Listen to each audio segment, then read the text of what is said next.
really here, beyond the trusted advisor, which I love how succinctly you put just those two words, what I'm hearing is that you have a broader scope of what you believe and what you see encompasses sales. A lot of people, when they think about sales, they just think about the sales conversation. It's just this one thing. But here you are, Deepak, talking about building internal alliances, about those ongoing relationships. Clearly to you, a sales conversation is just the tip of the iceberg when it comes to sales. What is that scope? What are all of these things that are included in sales for you?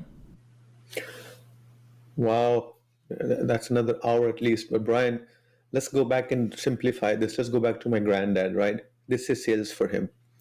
He sees an individual who comes up and says, how much is this for? And he gives him a price. That guy flinches. My grandfather realizes something is up. He then digs in to understand, what do you need this for? That to me is discovery. That's for understanding the pain point. Why are you at my shop? What do you want? Why do you want it? And the guy tells you his business need. He explains why he wants it. My grandfather then gives it context. And as they give that context, the guy suddenly says, I have a problem. I like your price, but I can't afford it. I need you to do something different for me. So my grandfather's approach was very interesting.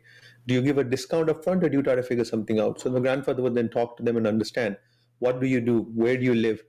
And I used to wonder, why is he doing all that? And let me tell you what he was doing. He was actually trying to figure out, would there be recurring revenue from this guy?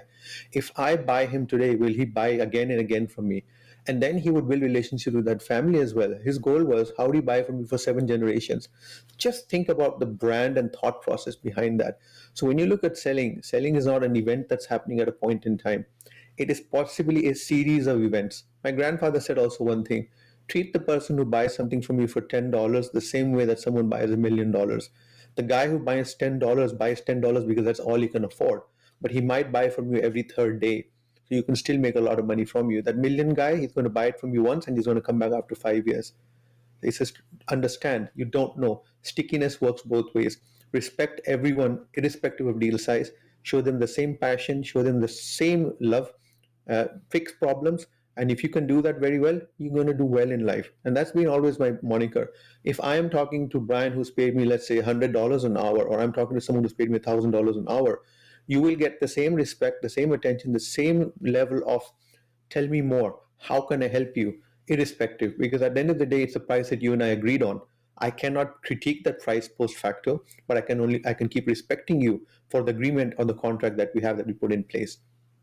Yeah, so well said. This is not just good business advice. This is truly good life advice. And when I hear you talk about finding solutions, it seems like that's such a core part of the function that you view as a salesperson. And so I want to go there with you, because in that story of your grandfather, you introduce us to the biggest thing. A lot of people want to focus in on just one thing, and that is, of course, price.